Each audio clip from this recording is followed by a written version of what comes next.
Hello, you're listening to Me and Paranormal You with your host, Ryan Singer. Because it's more fun to believe.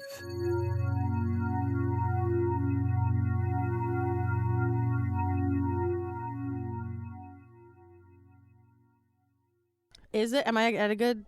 Yeah, you're at a good. Okay. You're at a good level, and I am recording. And hey, everybody, thank you for listening to another experience of Me and Paranormal You. I don't know if you would consider this to be like my ideal natural state in an apothecary with cookies and eggnog with just a teeny bit of splashy splash of McGillicuddy's whiskey in it in the middle of the day. But and it's warm in here. I'm not a big fan of cold weather, but with the cold weather comes the delectables of nog and a cinnamon stick, a cookie, and wow. I mean, what else do you want on a Tuesday? Or what is today? Today's Thursday? What is Thursday? Today's Tuesday, Thursday, What is tomato. It's What is cozy. time? Baby, it's cold outside, so. Yeah, so that is the voice of Christina, and we are at Find Me in the Woods in beautiful Dayton, Ohio. I'm doing kind of I grew up around here. Okay. And you know, I come back into town usually during the summer and during the winter to work. Just the summer and the winter. Okay. Usually. I've been here for a little while longer this time. Because you're meant to have eggnogs and cookie exactly. in the apothecary, of course. And I mean on a table that has wait a second. I actually should get out my phone and see. I probably don't, because how long has Find Me in the Woods been open? Almost 8 months. So the answer is going to be no. Yeah. When it comes to, are you in the crystallized database? Oh, no. Only those that are meant to find me in the woods, find me in the woods. Okay. Just about a year ago, my cousins and I launched a crystal identification app. So we have to get you into our database. Please and thank you, stores. sir. Anyway, there's another shop here in town that will go unnamed that I walked into over a year ago, and I was all excited about. I was like, I'm launching this app. I want my hometown to be featured in it, and I have never felt more like cold wind, so to speak, in a shop in my life. And I was just like, I've been into probably, if I had to guess, I've been into 400 different crystal shops around the country. Just because whenever I'm traveling on the road, I always find a crystal shop and a baseball card shop. Those are in a milkshake place. Hopefully you found some in Sedona, Arizona. Oh, my goodness gracious. Yes. That place is now. Vortex, I'd have magick. to take out a second mortgage on a house I don't own just to buy some crystals there. But what a beautiful place. Now, where did you grow up? I'm from South Florida. Okay. So I literally was, So I don't get to call myself a true Floridian because I was technically born in New Jersey, but I was 6 months old when we went back to where my family is in South Florida, West Palm Beach. So about 45 minutes north of Fort Lauderdale, because people don't know where West Palm Beach is. But yeah, so I learned to walk and talk there. So I'm a Floridian, and I was raised there most of my life. Did a stint in Tennessee for some of high school. What part of Tennessee? Right between, it's called Seymour, so it's like Sevierville, right between Knoxville and Gatlinburg. Oh, I love that area. Yeah, so I bartended in Gatlinburg when I went to UT. Okay, so you're Rocky Top. For a moment. I did a stint there. I've been everywhere, man. Yeah. Okay, so, I mean, the Southeast is a region I love. Yeah. I mean, I spent a lot of time touring through there. There's so many things to love in the Southeast, and the landscape is a big part of it. And I do kind of, I don't know exactly what we're going to get into, but from the moment I walked into this place today, it's been fun synchronicities and all kinds of connections that we didn't even realize we had. So, if you're anywhere within, a few hour drive, you got to come by this place. Thank you. It's like you walk into Zelda's magical forest as soon as you're in here. It's really great. So I do want to get into the apothecary. Of course. The idea too of, and for people wondering, I think it's interesting because if you just look up the definition of apothecary, I'm pretty sure it just says druggist, pharmacist, right? And then there's also like shop. But it used to be, those things used to be kind of synonymous. This was the urgent care back in the day. Are you serious? So Rockefeller's same plan with it, not to be too political people, but Rockefeller's plan with the education system where we had that type of setup, workers, not thinkers, they started going around to all the apothecaries throughout the country, and that's how Western medicine became part of our culture. So they basically were getting into the money and backing of how they could market what our healthcare system is today. So they took all of the local apothecaries and basically paid them kind of like how the pharmacists pay the doctors to use those prescriptions, and they started replacing things. So natural remedies, herbs. Now, granted, we didn't have it all figured out because there were still some things. I mean, we had a lot of different ingredients, some special ingredients in the soda and all kinds of things, but it really was what they were using every day. It wasn't just like medicine people. Like the average person in America for many years had access to an apothecary. It was like your Walgreens. So if you've got a toothache or if you've got something going on, physical or even mental, you would go to your local apothecary. So you could trust them, and they had the resources, and then they basically phased that out. And then we have the modern drugstores. I had no idea. Yeah. Yeah, I mean, so basically the Jeff Bezos of small business. Yes. What Jeff Bezos did to small business. Pretty much. Or is attempting or has attempted to do. I mean, we will not go out without a fight. People are revitalizing and understanding the importance of small business, and it is one of those interesting things about going to different cities or towns or regions. It is the local flavor that makes places so special. Yeah. And I know a lot of like diehard Nashvillians are really upset about what's happening to Nashville because that's kind of being erased. Commercialization, And Live Nation is trying to take over the entire city down there. Yeah. And a lot of people are pretty upset about it, and that's what made Nashville so beautiful in the first place. Yeah. And apothecaries, it seems like they're like a big part of like, the local flavor and like what's happening in a certain area, because you have different types of, I guess, people who are into different practices. Absolutely. Regionally and culturally, and there's all kinds of ways to make and differences. Spiritually now. Spiritually, yeah. I think that's what works here is that all paths are welcome in here as long as they lead with love. So we get all different types of people. Interesting, all over the spectrum. And when we invite everyone in, and we don't, like how you said you got that feeling in a particular place, is that welcoming and love is for everyone to come in and experience it however they need it. And it might not be someone's bag, but they're going to come in and have an experience where they can feel it. And then I've got regulars where I've got a lot of farmers. That's the other thing too, is we've got beekeepers and we've got farmers, and everything here is local. So we're sustaining our community, our artists, and all of that, where you get into a lot of spiritual shops that might be very commercial, or their things come from other places, but they'll come in and I'm like, let me be your place, because some things you'll have to order online.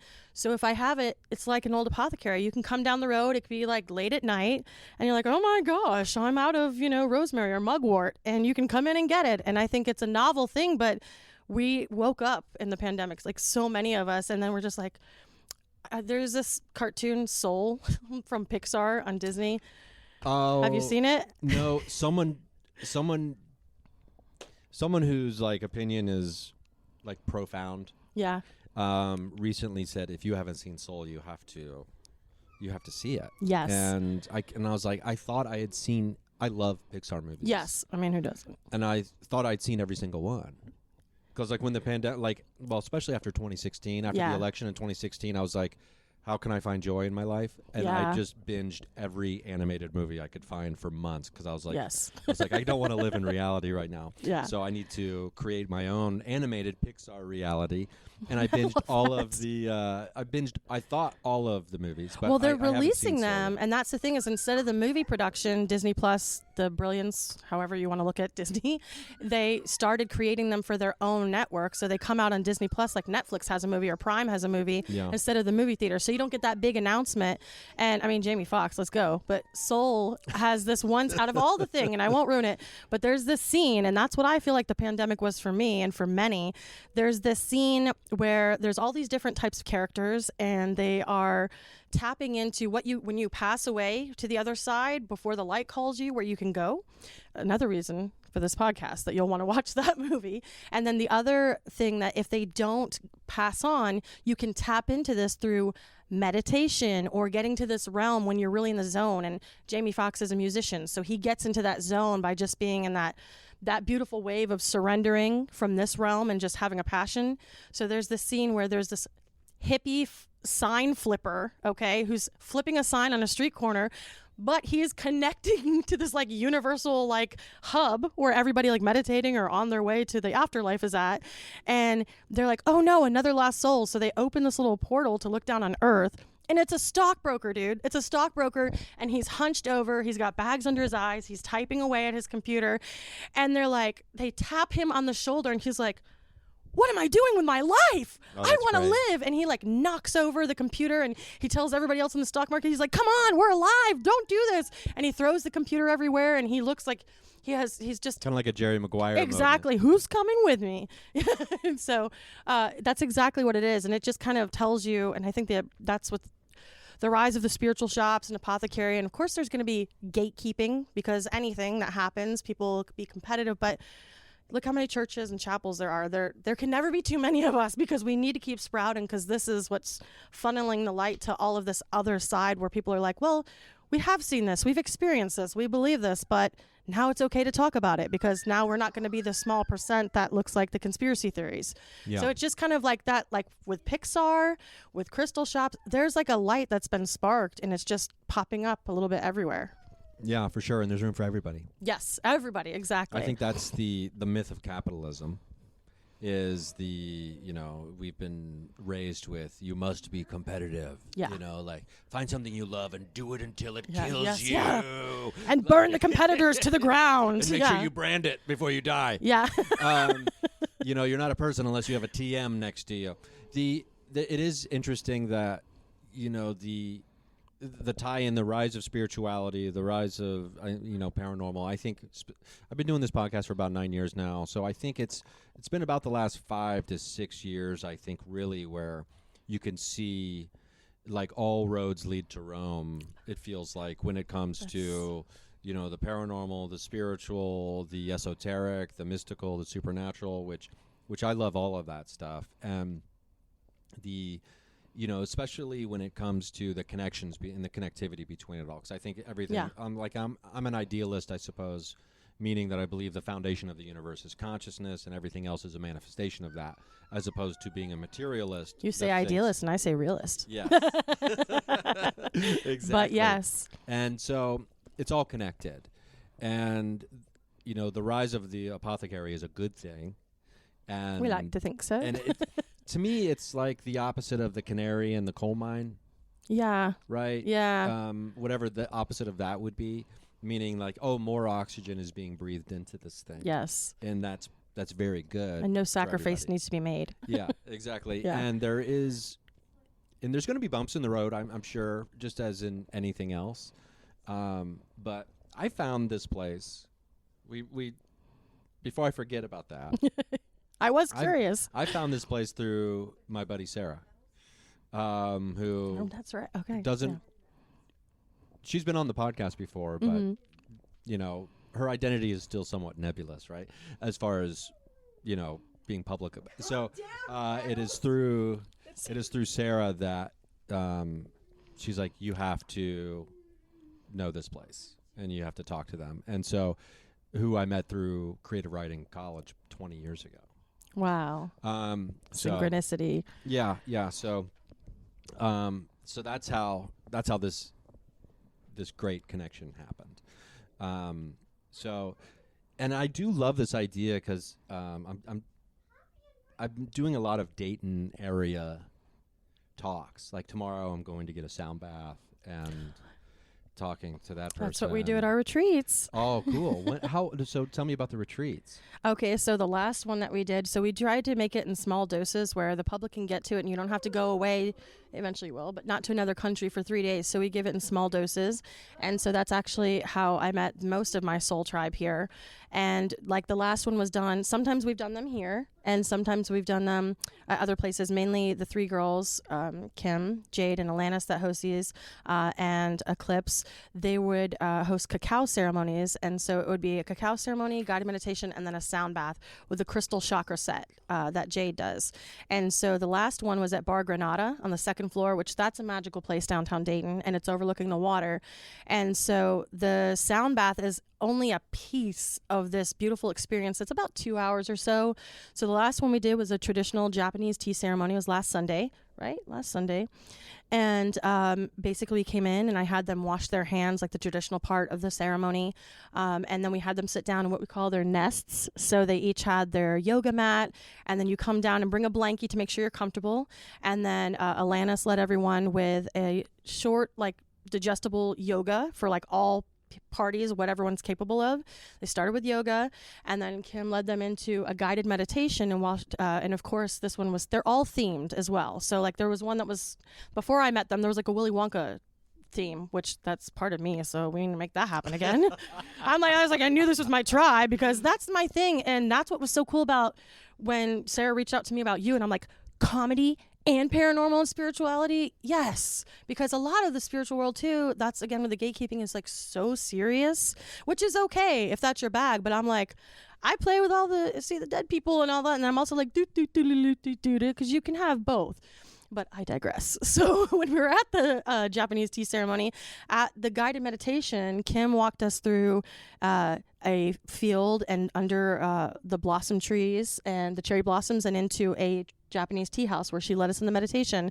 And then Alanis and Jade did Reiki on everyone while they're in their nests.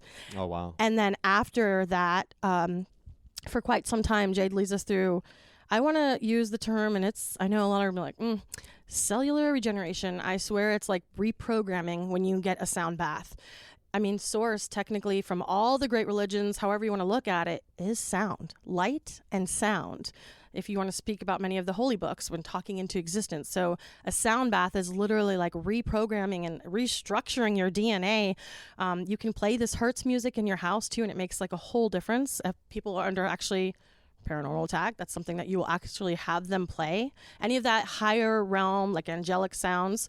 And so the sound bath, this last experience, if I may share, this girl, it was almost like a Baptist revival. She had a beautiful coming to life moment, and she comes out of the meditation after the sound bath, and she was like, you guys, I'm so sorry, I'm not wearing makeup anymore, I'm moving to Costa Rica, why are we living this way? It was like the thing from Soul. Yeah. And then she's apologizing, we're like, she's crying and laughing, and we're like, great, let it out. But it's so different for some people. So I remember the first time when I met these gals, and so I opened around March. Crazy. It just ended up being close to spring equinox. I didn't even plan that. I didn't even mean to have a shop. I can't explain to you how this happened. And all the people I met, they're all like, oh, did you grow up here? Did you know them? I'm like, I'll be like, oh, I knew her for about 3 weeks. Oh, about 4 months. But when you're connected and you're open to like receiving love and giving love, it's a whole different experience on how people meet people, because you're just in sync. So the first time that they came in to do the my grand opening party, I had them do the cacao ceremony. So they went through that in the sound bath, and I walked through here and I'm like, oh my God, I have all these people sitting on the floor here in this apothecary, and we're about to go through this guided meditation. And then I had my first sound bath. And when I was meditating, I saw sound, like the wave of sound. I mean, so sorry, I'm rambling, but it's a lot. No, I mean, luckily we're recording a audio podcast, so your rambling is exactly what the doctor ordered. That is really cool. I'm 100% on board with the sound and the light. Yes. And for me, music is I don't know, it is one of the truest ways to communicate with the universe because of the mathematical. I mean, music is math, essentially, and if the universe is also math, or can be examined and looked at and studied in such a way, music is such a shortcut to direct communication. And I actually like using that in paranormal investigation type, or kind of trying to use that intention. Yeah. And it's always really fascinated me as well, when you play certain vibrations or musical tones and you see like the sand on the magnets.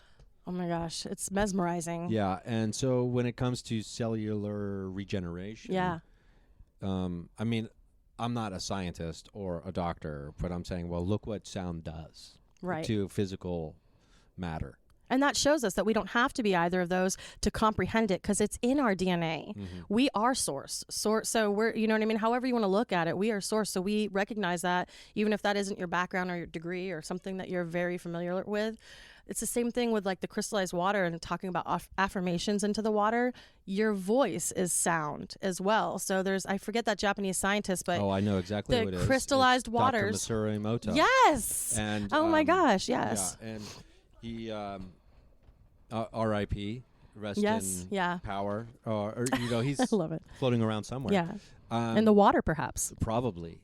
And probably in this bottle of water right here. I mean, actually, it is. Oh, yeah. And so, or the water that's in our bodies. True. He's in there. It is really cool to think. I mean, I don't know. It's one of those things where it's your nature, right? Yeah. And it's who you are. So, there's I guess a level of expertise that comes imbued inside all of us. Yeah. And it's just a question of embracing that. And then also not being an asshole about it. And being like, well, I know the exact way everyone's supposed to live, so listen to me and shut up. And that's where the ego starts taking over in your spiritual journey. Yeah. So once you learn to check the ego, and that does happen a lot in spirituality, and I think that's, whether it's religion or spirituality, that's where it puts people off and sometimes turns them away.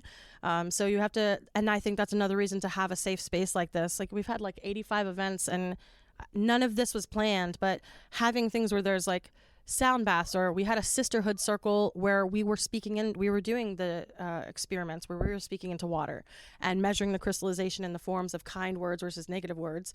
And if your whole body is pretty much water, what are you telling yourself? What are you putting into that water? I mean, it's just keeping this open where we can all communicate, all have a safe space, and we're all still learning and exploring. You're never done growing. And when you leave that space of love and intention open, I think it's just, you shine your light, and then everyone else can follow it. And even those that have the ego or gatekeeping, they'll be doing them, but you'll still have a light that other people can be like, oh, what's that? And be drawn to it. Yeah, it reminds me of there's this great story about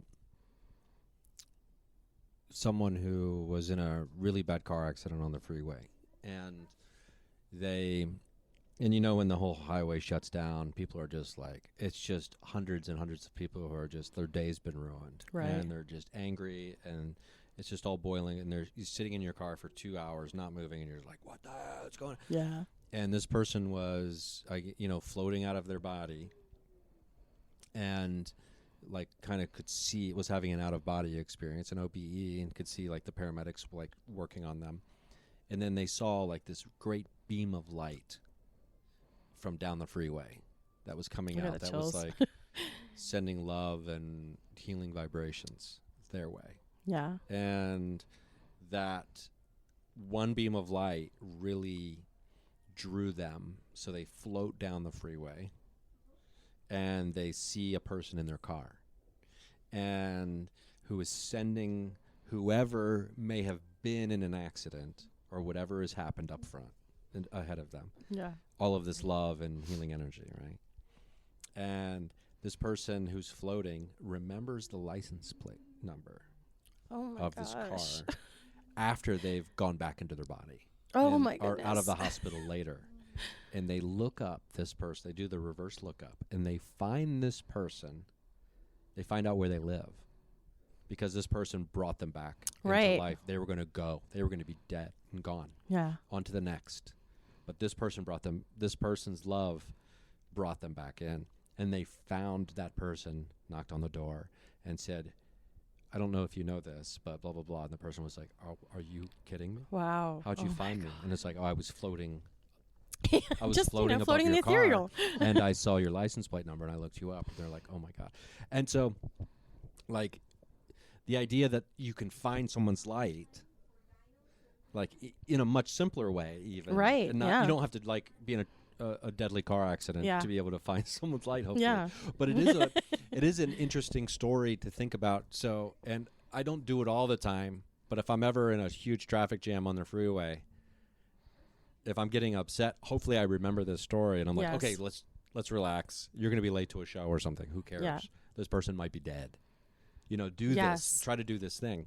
And it is an and interesting... that's mindfulness. Yeah, it's mindfulness. And, I'm out of my mind often. All of us good ones Sometimes we lose our minds. Yeah. And that's okay. We're people. And we just can't be too hard about it. But let's do a quick little break here for commercials. We're going to throw some ads, and then we're going to be right back. And just as a reminder, you can listen ad-free over at patreon.com/Ryan Singer for ad-free and sometimes often, if not always, early release of the episodes. And we're back. So we are here at the Find Me in the Woods. I mean, we're in the storefront window as we're recording, and it's just so great. I am so familiar with this area. You've never seen this. You would never I've never notice seen it. this, and just down the street from here, there used to be, I don't know if it's probably not there, but during the summers, there was a place called the Christopher Club. It was just like a pool. I think it's closed, but I have seen it since I lived here. Yeah. And so we would go to the Christopher Club during the summers while my parents were at work. And then me and my buddies would just roam the streets around here on our bikes, getting into trouble and trying to buy cigarettes and nudie magazines or whatever when we're 12 years old. And then, finding the convenience stores that would actually sell you that stuff. Yeah. But anyway, I digress. A lifetime ago. But that's a beautiful memory that just came back. And that's also mindfulness, that memory came back to you. And it's really funny because people were like, Moraine, like here in Dayton, like you're between like Miamisburg and Kettering. They're like, why? And I'm like, I don't know, spirit called. And I know that's not something someone wants to hear and can digest that when I say those words out loud. And 6 years ago, I can't believe I've been like, oh, okay. Tell me about woo-woo. 6 years ago. So, well, where were you? Well, what I were was you doing? just going to mention that I have this vision of this little town was all based on the GM factory.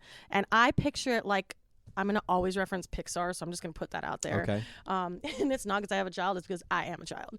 But I picture it with like cars where it's like the 1950s and it was life could be a dream. And I picture this place because this was a heyday. There was restaurants and bars because this town was built for that GM factory. So it's kind of like, let's make it the new Brooklyn and like refurbish it and bring life back to this community. That's kind of what the plan is. But time work back to the question for 6 years ago. So I've always been connected to source. I was actually raised hard school Italian Catholic school, Catholic church. And as we sit in this space, which is for my several mediums, tarot, and oracle readers. I love the energy in this. Thank you. That means a lot. So I appreciate that. I have people come in here and it's like it's a sanctuary. It's technically there's retail here, but it's not what this space is. It's Harry Potter's. It's like the room of requirements. We've had people connect that have been like from Huber Heights in different areas, and they found loved ones that they were separated with and they haven't seen each other in 20 years. Like the strangest, most beautiful things happen here. Our team, the soul tribe that I've met here. But this was all alien to me, and I thought tarot was evil. Like I just had that Catholic guilt mindset, and I ran marketing for an online curriculum for a while, but I was in law and mediation for a long time, and discovering now that I know that I was an empath, I was miserable, and I was wondering what this was. And now I know that as an empath, I was carrying things around that weren't mine because I was like, I'm so happy and bubbly. Why am I like so depressed and so pulled down? And people would always say, you're exaggerating, or you're looking into things, or you're reading it. And now I know, I'm like, no, I just had superpowers and could see and feel things you couldn't. And it doesn't mean that they didn't exist. You just weren't aware of them. And so I had gotten this book, I Don't Want to Be an Empath Anymore, because I was like learning the terms, which was not that. It actually teaches you to put up boundaries and how to separate your energy from others. But I had, so 6 years ago, I'm trying to think, so it was like, she was like 9 or 10, but my daughter has autism and she sees dead people. And I thought it was kind of funny that the church was always telling me that, talking about all of these supernatural things and what to fear, heaven and hell. And then I'm like going to a priest and I'm like, yeah, could you come bless my house and do something? Because I have things that fall off the walls, and I have a photo that I'll show you too that we took in her bedroom. Everybody says I should submit it, but it's like an old screenshot on an iPhone. But we had so many experiences, and it was like the more therapy that she got and the more verbal that she got, that side got angry because she was paying more attention to the human realm than whatever's happening over there. Whether it's different realms, dimensional, ghosts, I don't know, but she would communicate and she would say things and know things that didn't make sense that she could know. And I was looking for help for her. So 6 years ago, I was like, anything, you know what I mean? I'm like, even though I had that like guilt of like, what's evil? I was like, I've got to help her and I've got to figure out how to be the mom of someone who sees dead people. And so here I go, and I was trying these different things, was rejected by the church. And I remember my friend gave me like a crystal and told me to sage the house. That really helped.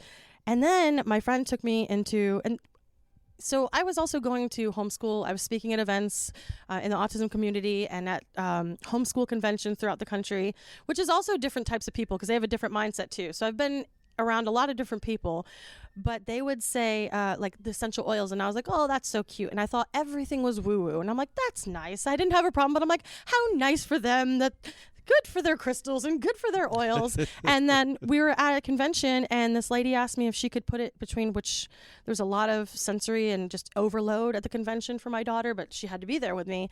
And she put this essential oils like on her toes, and I swear it was like a switch turned on.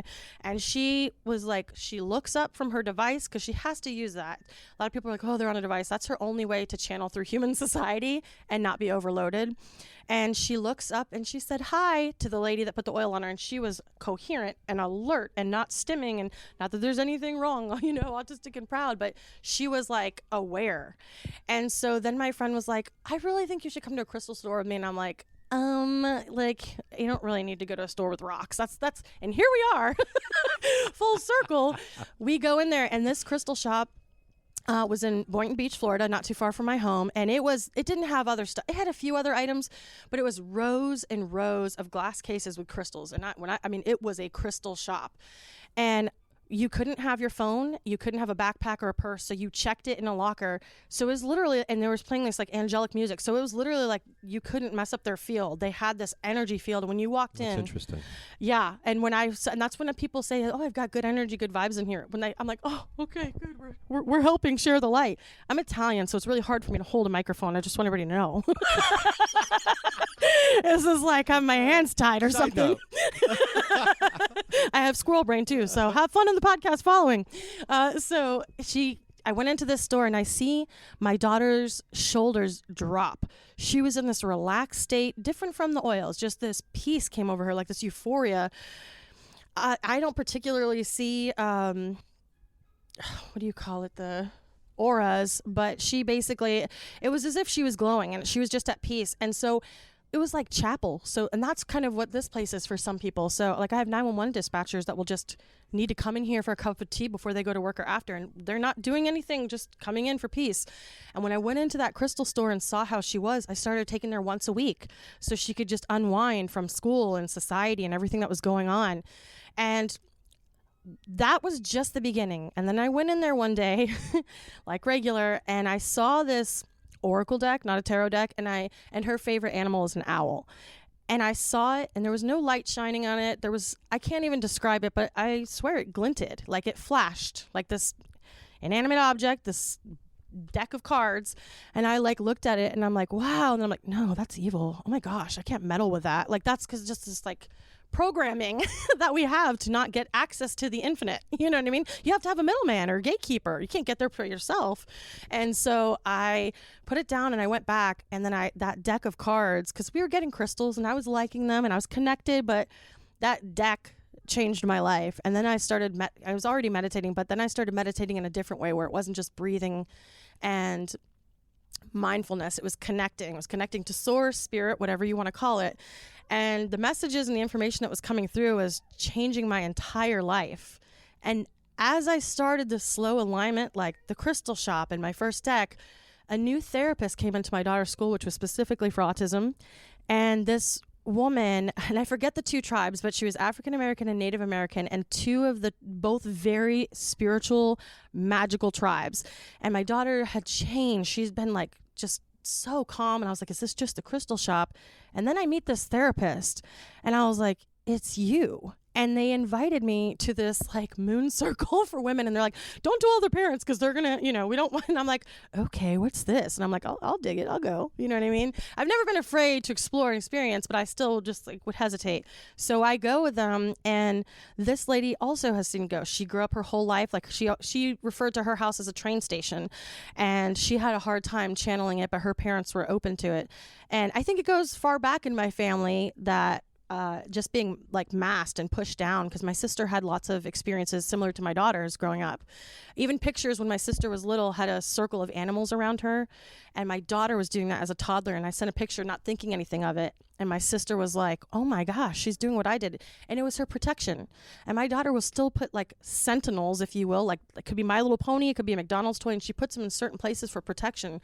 It's like she's connected and knows all the information that all of us people on a spiritual path are searching for. She's got it there.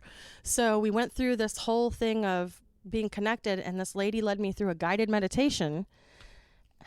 And I'm hesitant to say it because some people are like, that's a hard pill to swallow. But it's like the wise men and I'm thinking of like Jim Morrison and The Doors, or Val Kilmer, like and The Man in the Desert. And this was all natural, folks. Literally just sitting in my house with a regular guided meditation.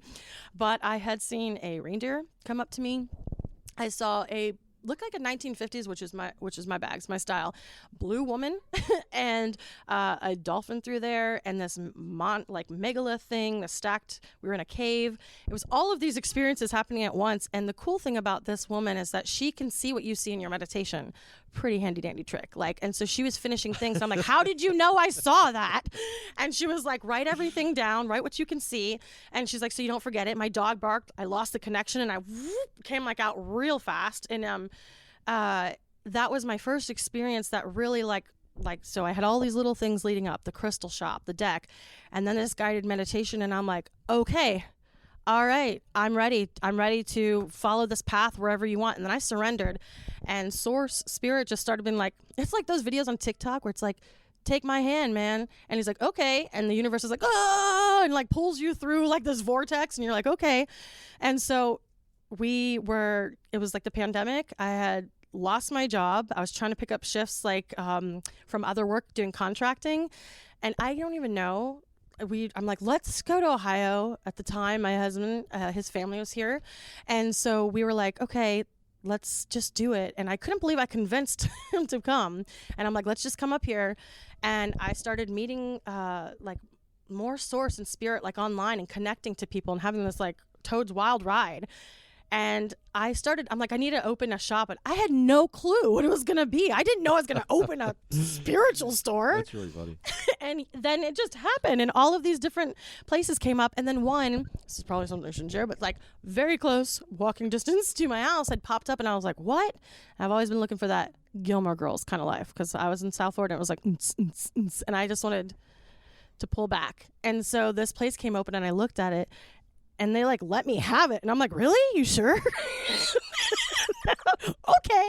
And I swear, because Spirit was leading me, and I'm like, I don't know what I'm doing, but okay.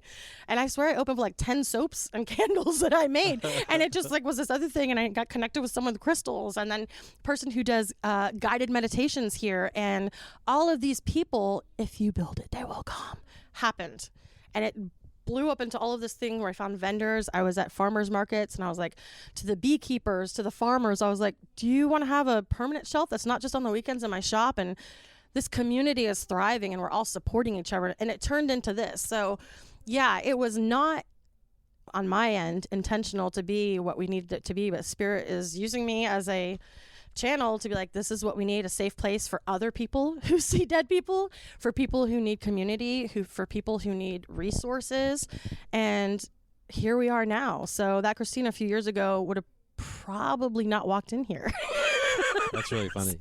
It's it's like a real transformational journey. And it's, there's something about your past that clearly has or will in the very at some point in the future be like such a necessary thing for you. Absolutely. Right? Yeah. And, I don't know exactly what that is, but it's clearly, I've just kind of really leaned into the idea that, whatever expertise or something else that we were accumulating for some reason, even though we didn't find ourselves really loving that life. Right. Particularly, there was a reason why you got that toolkit, right? Yeah, absolutely. At your disposal now. So that is really cool. I love the lights too. Like, it's just space. And like outer space for people who are listening. But I've never seen those before. Those are really cool. Those are the panel coverings? Yeah, the panel coverings. Yeah, and so this is for the fairies. So they're galaxy coverings because no one likes fluorescent lights. So, and then over there are the trees and we're still building, but eventually, we've built a tree in the middle of the room, but there will be more trees because this will be, when you come in, you're gonna be like, oh my God, I'm in the woods, the paper mache woods, but, but yeah, so it's to put you in that environment. We have a few panels left to go, baby steps, as it were. No, but it's getting there. I mean, you haven't even been open a year, I guess, right? Yeah. Well, I mean, it's so funny because in the show notes on the calendar there was also listed cryptids, and I'm all the way in on cryptids, but I'm curious when it comes to. I don't want to ask what's the strangest thing someone's walked in here and said, "Excuse me, do you have?" I could no sooner choose a finer star in the heavens. That's if I had a nickel for every time someone has, it tops it each week. Yeah. So that's what happens. That's what this place is. Like, has anyone walked in and been like, "I'm having a problem with goblins at my house"? Not goblins, but fae. And someone who had like an ethereal attachment. They were hunched over and had this entity like attached to them. And I had someone that referred someone that sent them to their house to bless, but having things fall off the wall. So there's a lot of that comes in here, and a lot of fae and fairy talk, and sometimes like shadow people. And these are people that have slept, I promise. Yeah. It's funny too because you touched on it earlier about like the church rejecting you, and to me it's like, because I was raised Catholic, went to the Catholic schools for 12 years, all that kind of stuff, and it's like, okay, you're gonna talk about how supernatural and mystical the world is, and you want my whole entire belief of my worldview to be based upon miracles, etc. And then when I bring you something that's pretty on point in the big scope of things, it's not like, God impregnated a virgin and and then was crucified. Like, we're just talking about some ghosts in my house, dog. Yeah. Like, we're not talking about like someone dying for the sins of all humanity here. And just you're pissed that we're in his house. And you're like, get out of here with this. Get out of here with this. And then at the same time you say, get out of here with this, you have a secret exorcism team running around the country, exactly. around the world, doing. There's a great documentary by the director of The Exorcist, where he does a documentary about a real exorcism. Wow. And if you've never seen it, I cannot remember the name right now, but it is creepy. Yeah. It is wild. And because there's this one Benedictine monk guy or something, or who's like their LeBron James of exorcisms. And they're not in my house. And the way this documentary ends is truly, actually, now that I'm thinking about how it ends, I'm hesitant to be recommending it. It is so disturbing. Wow. And well, I'm intrigued. You're left with like, oh my God, what happened? Are they what are they? I don't want to give any more away. Right. But it is funny to me. It's like, get out of here with this ghost stuff. Yeah. It's like, well, our whole Jesus is the most famous ghost in the world. What are you telling exactly. me to get out of here with this ghost stuff? Zombified. Right? Yeah. So it is really cool that people have a place. Yeah. Where they can go and they can feel very comfortable and safe doing that. And looking for things and talking about these issues that they're having, these very real issues that many people think are unreal, but as we know are very real. And I think that's a fear mindset too. Yeah. Anyone that doesn't believe in anything, source, aliens, ghosts, it's going to break their bubble and perception of the world, so they dare not let it in. But I would say most people, if they were mindful and they went back through most of their life, they've got to have experienced at least one thing that they cannot explain. Yeah, and that's and it goes back to what you were saying about your sister. And it's amazing. I mean, I'll never stop being amazed by this, but I mean, because Yeah. I'm the same way. You know, very profound paranormal experience many years ago. Me and the person who I shared it with never spoke about it until years later. And that happens so often over and over and over again that we don't talk about, at least in the past. And then you're going to logically explain it away. Yeah, and I think the last handful of years, this awakening to spirituality, more people coming to terms with the fact that, you know, I want to make my own decisions about things. Novel idea. Yeah, right. I think that has shed a little bit, and I think podcasting maybe has been helpful because there's so many paranormal podcasts out there, which is a good thing because now people realize, like, oh, I'm not as weird and crazy as I thought I was. This is actually very common. And, you know, I think it's probably only 10, 15 years away from paranormal just being, you know, like, that's not even going to be a phrase. Whatever we consider to be paranormal will be something else. I mean, there's departments, actual government departments in other countries that have divisions specifically for it. So also our perspective is very different here in America because that we have to have this. You know, there's a ghost FBI. And they just don't. They told us about the Bigfoot stuff and the alien stuff. There is a ghost FBI. Okay. We just don't know it because they haven't told us. But we definitely do know. Because if they told us that death isn't real and that we're not alone in the universe, they can't give us the two biggest breakthroughs in human history since fire. And you can't control. If there's not, it's easier to control and fear and programming than if someone's thinking for themselves. The system doesn't work. Yeah, and I also have to be careful about just throwing around the phrases like they won't tell us about this, blah, blah, blah. Because at the end of the day, I think government is so, and just from some friends who have worked out at like Wright Pat and some other places with like that's where the Roswell aliens are. Yeah, exactly. And it's like everything is so fragmented. Yes. That nobody knows the whole story. Yeah, someone gets to see something, but they can't hear it. This person gets to hear it, and then this person gets to touch it. So to think that there's, you know, people in the government, which became a bad word through couple hundred years of like conservative propaganda, where everyone thinks the government is evil now, like because it's like it's so corruptible. It's like, oh, so private businesses haven't proven themselves to be exploitative and corrupt? Yeah. Okay, fine. But you can't talk badly about capitalism in this world without being the devil, which is kind of the same way that witchcraft. Yeah. Well, the U.S. Navy in 2020, we've gone through so much as a society that no one was talking. I did this in one of my classes. It was like, the U.S. Navy is actually released, and it was in the Washington Post and the New York Times. Yep. Here's video of these flying objects. And no, this is not any technology from any government we know. AKA, they did not say these are Martian people or aliens, but they literally have recently released. They don't even care anymore. And so now there's all of these new documents that you can get from the CIA's website and through the Navy, whatever it is, .gov. And they literally are like, they won't say the word specifically, but whether it's dimensional or planetary or whatever, but they're basically acknowledging now that, hey, yeah, we have craft that doesn't match what our human capabilities currently do. And not even anything with their secret, like when we're testing, because we're not going to share our secrets, but all of the flight technology that many of us countries have. And so I thought that's strange that I'll ask people about that, and they curiously have not heard of it or seen it. And I'm like, you can literally go to our government's website and they'll tell you. I know there was a lot of paranormal people that were like, you know, when like someone really loves an independent band and then they find mainstream success. And people are like, have you heard of this band? They're like, I've been listening to this band for 15 fucking years, man.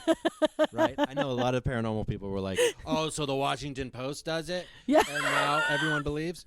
When we've been seeing these exact same videos in the paranormal circle for 10 years, man. Like, this isn't news to me, bro. Like, it's like, okay, that's not how everybody gets their information, by going into deep rabbit holes on the internet and finding and going to monthly UFO meeting groups like we do. Yeah. Okay. Not everybody's like that. Dr. Hynek, rest in peace. So it is funny that, you know, with as they call people are calling it soft disclosure. Of these videos, and I think one or two of them just recently, the ones we're talking about now, have been quote unquote debunked by the UAP task force as like, software technical artifacts, et cetera. And from someone who knows about some of this software, they told me that explanation, because they were giving me that explanation a couple years ago when the video first came out. And they're like, this, I can tell you, I don't know what those are, but this one is right. Blah, blah, blah, blah, blah. And it's more than likely not a UFO. It's just this thing. It's like a glitch in the soft thing. Yeah. And then that's exactly what they said just like a couple months. I think whenever, I don't know when this will come out, but the other ones still. Like, it's like, okay. The only thing I don't like about it, I got real fired up when the report came out. Yeah. Because it was such a BS report. And they're not going to hand it to us on a silver platter. And so it was like 7 pages long. And I was like, are you kidding me? And then like right from the top of it, the first sentence, and I don't know how many times it was mentioned, but China and Russia were mentioned immediately, like to get like fear.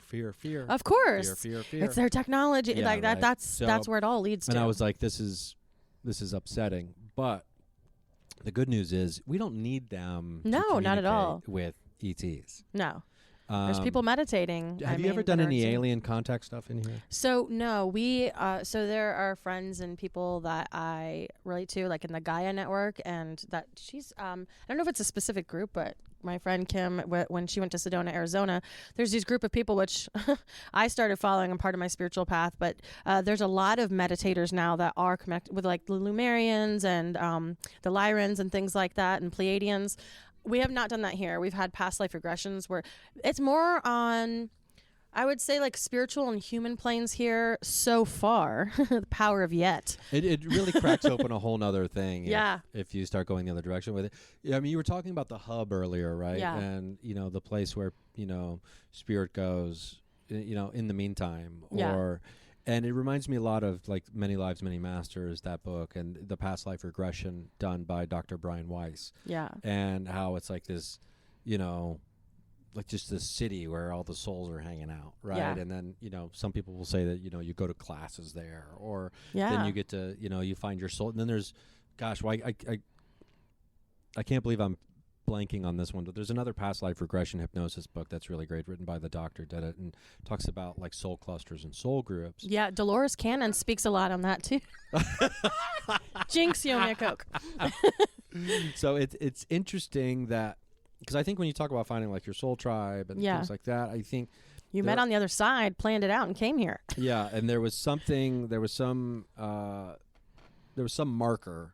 Yeah. Like a buoy in the ocean, right? Yeah. That was like, oh, that's my friend's flag. Yeah. Okay. Without even like saying. Right. And then you're just boom. And now you're interacting in this world again. There's an interesting, but Bill Paxton, who passed a few years ago, Twister, Weird Science. I'm sure there's other ones that are more important, but that's my brain. So I can't remember his name, but this is on the Gaia network, and this was a few years ago that I watched this video, and then I read books like Mike Dooley, 10 Things Dead People Want You to Know, and Letters from the Universe. Basically, a lot of mediums like that. There's a spiritual group outside of Orlando called Casadega, and it's where all of these psychics decided to live in a community together, and you can go there for things. But I like to follow their reading list because these are people that are really tapped in, and they're not going to be your typical book list that other people are reading. So, but Bill Paxton, this guy who's a filmmaker who knew Bill Paxton ages ago, they always said that they were going to work on a project together and make a movie together. And I don't remember the specifics of how he came about, but Bill Paxton on the other side came through to this director, and he said he keeps laughing, and he's like, well, we always said we're going to make a movie together, and he came through on his word, whether he's physically here or spiritually here. And he had 2 or 3 different people, like a woman from Brazil, someone in America, and different mediums interview and channel this spirit entity asking, who are you? And so none of them knew each other, because he was testing to be like, hey, just so you really know. And this one girl, she was not from this country, and she's like, I don't know, my father keeps showing this movie of like, like, what do you call that? Like natural disasters, like the Spinny, like the Twister. And that's one of his movies, like just different ways. And then the other lady was like, I feel like he was like famous or something. He's showing me, I don't know, like Hollywood movies. So basically he has all these like confirmations that they're all like, yep, this is this dude. It's Bill Paxton. And so once we establish all that in the documentary, he talks about, we're like, well, what is it like on the other side? And Bill Paxton says, which resonates with a lot of what we're talking about, is he's like, it's like we can see you and we're on a grid. It's easier for us to see you at nighttime rather than day because of the lights. So it's easier for us to, and when we want to snap a finger or think about it, we can be anywhere as fast as we want. And what we're doing over here on the other side is basically like a large equation. We're planning what we want our next life to be. Some people want to stay over here for a long time. Some people are really eager to get back. And you plan out what you want your life to be. And it's going to be your soul tribe, the people that you want to connect with, which could be so significant as even someone 5 years from your birth you're going to see while you're in your car seat at a gas station, and you had just a moment because you couldn't fit them into the equation, but they were important and you just needed to make eye contact with them, down to the specifics of planning out your life and what you want to happen. And they're like, well, were you sad that your death was so instant? And he was like, no, because when I died, I realized I had this soul contract. I knew I wanted to be famous. I accomplished that. I knew I wanted to talk about these things. I accomplished it. And I went out with a pretty good death. It was instant. And I knew that was going to happen. And I had agreed to it. So I was okay with it when I got here. And the biggest thing that he says is, while it is good to be healthy and do this, he's like, I wish I had this knowledge when I was living, that I already have a date that I've agreed to end my time on this earth school, and I don't need to. He says, I wish I would have smoked more cigars and drank more beer, something like that. He says, he's like, I could have been healthy life, not go to hell with your like whole health, but not be so consumed by the have to, or like living a life that's not full, you know? And it's just very interesting to me, out of all the people like, Bill Paxton. This is I need to watch this documentary. Yes, it's I on love Bill Paxton. Gaia Network. Do you watch the Gaia Network? I don't have the Gaia Network, based out of Boulder, Colorado. I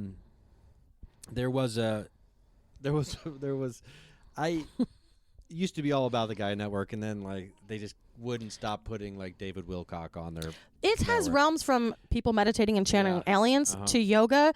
Okay, so there's this lady that does mystery teachings, and she's like a physicist. So you've got I haven't checked in all of the things that are possibly. It's basically all of the opposite of what the world is. Netflix, all the weird things are on there. So sometimes you'll be watching and you're like, okay, that's too far, and that's where I draw the line. And then for others, it will just awaken you. So it is.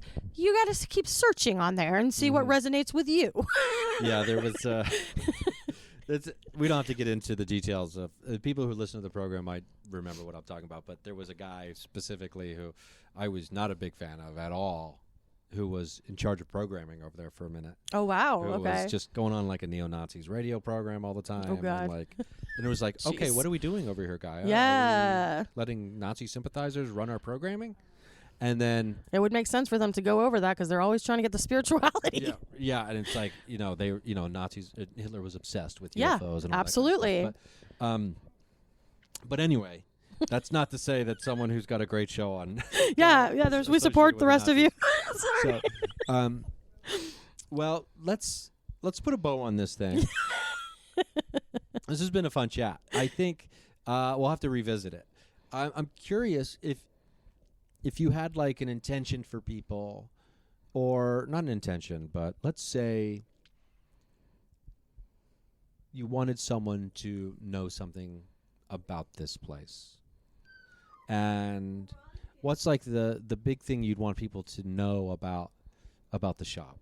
Like before coming in, or like the thing that you really want to resonate with people?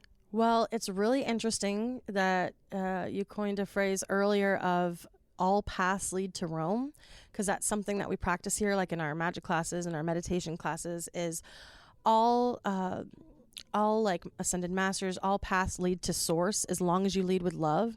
So this is a place where all paths, all walks are welcomed as long as you lead with love. It's not about revenge. There's all things from Christianity, Hindu, Buddhist, paganism, witchcraft, everything here, but those that are leading for the good of the collective. And so this is a safe space for people, but be prepared to have your life changed or mind blown, because while some you might come in and it's a crystal shop or an apothecary that you're just coming in, it can change your life. And that sounds like a big thing to put out there, but if we already made a diary of all the stories of people and their experiences here, I would basically just say that if you're looking for a place to connect with other like-minded souls that are exploring spirituality, this is the place for you. That's great. Because, I mean, yeah, I mean, some people might be like, yeah, well, those are big words. But at the same time, after going through a transformation that you've gone through, I think you and I are similar in the way that, like, because I often say this to people. I'm like, what are we even doing here? Yeah. Like, what's the point, right? Like, if we're not going to go for it, if we're not going to, we only get one life that we can remember at a time. Nope. Don't play it safe. Right? So it's like, what are we even doing here? Yeah. So let's do something. Yes. Right? And let's set the intention for it to be big. And have fun while we do it. Exactly. And that's the other thing to phrase here is you can have play and be fun while you're spiritual. Like that's the biggest thing, the biggest message, and letting it be accessible to everyone. Yeah, and you know, you have to let go of the fear about, well, what will happen? How can I? Never live a life of what ifs. Yeah. There's this great book called The Prophet's Way. I think. Yes. And is that the one where they're talking about that old guy who he never had any money saved? Yeah. And he just always trusted that quote unquote God was always going to make sure everything happened. And he ran like schools across the world for people, for like kids in poverty and stuff. And he just always was like, I just think and he's like, so the guy was like, what do you mean you don't have anything saved up? You don't have any money saved for, like, what about retirement and stuff? He's like, hey, it's going to be fine. And retirement to me means death. I think that's where let's burn ourselves out and save money so then we can stop living this life of hell and then get to paradise. If your mind and your body are not still moving, you're not living. And so while it might be fun to maybe be able to take months off at a time, even though they can do it in most other countries besides us already with regular jobs, if you can't do that, then what is the point of getting to that? You've given up all these years of putting in the grind and not living and being present. Then you get there and you have this money and you're miserable because you're going to get bored after a few days. Yeah, I mean, what would you do? I mean, it's like my dad just retired at the beginning of the year and he's still doing stuff. Yeah. But if he didn't have anything to do, I mean, he's binging stuff on his iPad. I mean, he's like, he's just watching stuff on his iPad, and I'm very similar to him. Like, if I don't have anything to do, which is never. Yeah. What's that? I could sit there and watch all of the Lord of the Ring movies, all of the Star Wars movies. Well, you still have to do that a few times a year without anyway. sleeping. Like, you just like spend like 48 hours of just like binging. Yeah. I mean, I love the idea. Not all who wander are lost. I know. I have to watch the series Lord of the Rings. Yes, you do. Well, I've seen it. The Rings of Power. Yes. Very good. Even better than House of Dragon. Although I have to rewatch. Close for me. Close. They were close, but I do have to rewatch Willow. Willow. I watch the first episode of Willow, the TV series, which just came out. There's on Disney a series. Plus, just debuted last night. Oh my gosh! So that's weirdness. My daughter, her two favorite movies are The Abyss. I'm sorry, she has three. The Abyss, like what kid likes The Abyss besides me? Because what is under the water? That's a whole nother conversation. Okay, we do know space, but not water. And then Willow. So like normally when we go places, we're like, Willow, save me, Willow. We do the little, because you know when she turns into the animal, like the priestess or whatever. And then The Dark Crystal, which that movie. Which that series is profound. Incredible. Yeah, it was. And if you think about that movie, it's profound. And that Jim Henson somehow with a crystal and different types of creatures basically explained Skeksis and the mystics. Yeah, and explained capitalism. Like if you look at the Dark Crystal, that's what it is. But now I know what network is this Willow series on? Disney Plus. Of course they've done it. And See? It's. I mean, I was just trying to explain the Dark Crystal to someone 2 days ago because they'd never heard of it, and I was like, "This is unacceptable that you've never heard of this." Yeah, this is puppet magic. Yeah. It's like you cannot believe you're watching puppets. Yeah. And the Dark monks. Crystals. Come on, like. Yeah.